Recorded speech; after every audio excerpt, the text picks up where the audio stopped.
It's a cold and brisk morning, but it's not foggy. It's sunny, so it's going to be warming up. Welcome to episode 7 of the X Block.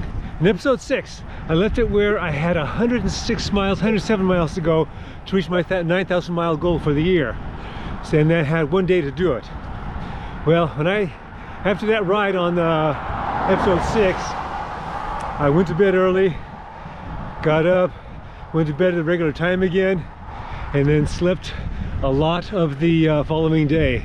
So no ride. I didn't hit that 9,000 mile goal. I wasn't sick, I was worn out. So now it's January 1st. I'm going to meet the Fresno Cycling Club is having a ride, but during that ride I'm going to be sprinkling in some VO2 max work. I'm going to try a new green light.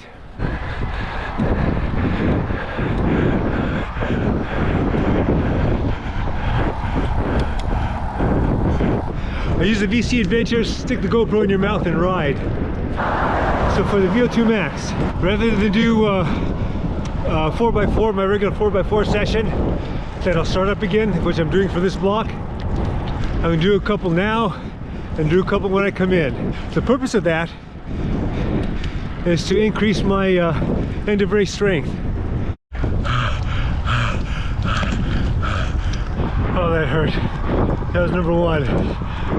My legs are hurting too. Maybe I should have rode a little bit more before I started. Okay, there we go. Hello again. I met you a long time ago. I forgot your name. Marsha. Margie? Steve. What, pardon? Marsha. Marsha, okay. I was wondering when I would run into her again. I met her, man, months ago when she was picking up litter on 41 on the freeway, on this freeway, back near where I live. So I spent some time talking with her. So very cool. She was telling me that she picks up litter along this freeway 10 miles north of here, all the way, I would imagine, to that first exit up there. Okay, I gotta get going. Shortly after arriving to the cycling club's New Year's Day ride, we were off. After we took off, I was thinking about where I could start my last 2 VO2 max intervals, or if I'd have to wait till after the FCC ride was officially over. As it turned out, I didn't get any VO2 max intervals in. I was able, however, to jump from group to faster group and then chasing people along the way. After the turnaround point, I was able to get faster paceline work in. On my way home, I was able to get some intervals in, but they weren't VO2 max. My legs were so worn, the best I could do was threshold. I'm finally going to talk about what I said I was going to talk about the last few episodes: eating protocols or diets.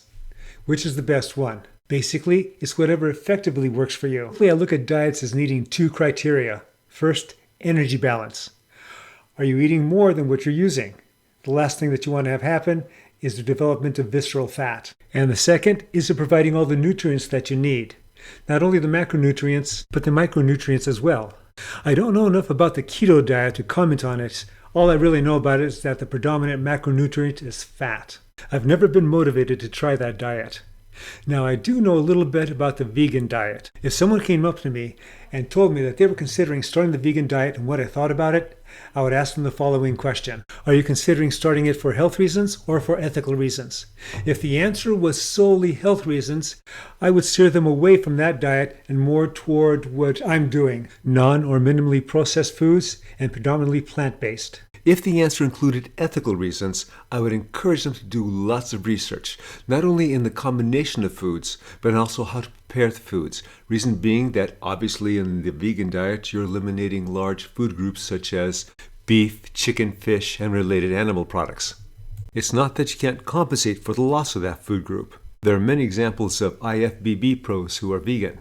It's just that it'll take a lot of time and effort. Many people who start the vegan diet fall into what I call the vegan conundrum. Often they have not been feeling that great and want to make healthier choices. They have been eating what I call the standard American diet: high protein, high fats, high processed foods, low fiber, concentrated fructose. After just a bit of time of being on the vegan diet, they are feeling better. However, if they have not done their research and they're not paying attention to combinations and how to prepare the food, and something I hadn't mentioned earlier, exogenous B12, the insufficient amounts of protein and possibly fats, along with other key nutrients, start to create problems. At best, you don't feel well, and at worst, depending on your genetics, problems start to manifest. Eventually, they leave the vegan diet.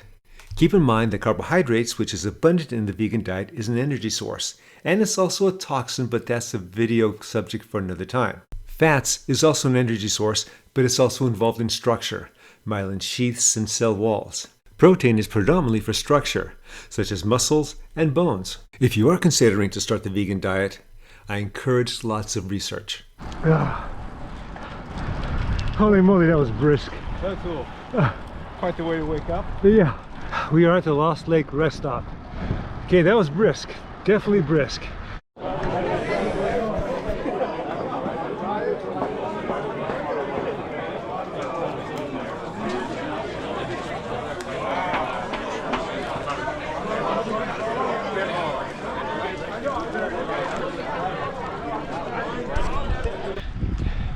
It's fun hanging with everybody, but it just takes too long.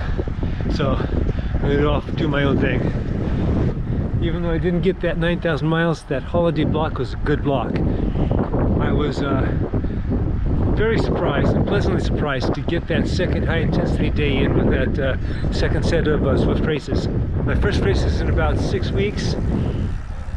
I'm not worried about being tweaked for that. What I'm working on this coming month is going to be a combination of VO2 max, doing one of those a week, and then the other one is going to be a sweet spot. I'll carry that through the beginning of February, then I'll decide what to do. Unless I think of something else to say, you know the drill. Comment, like, subscribe. The Cycling Greek.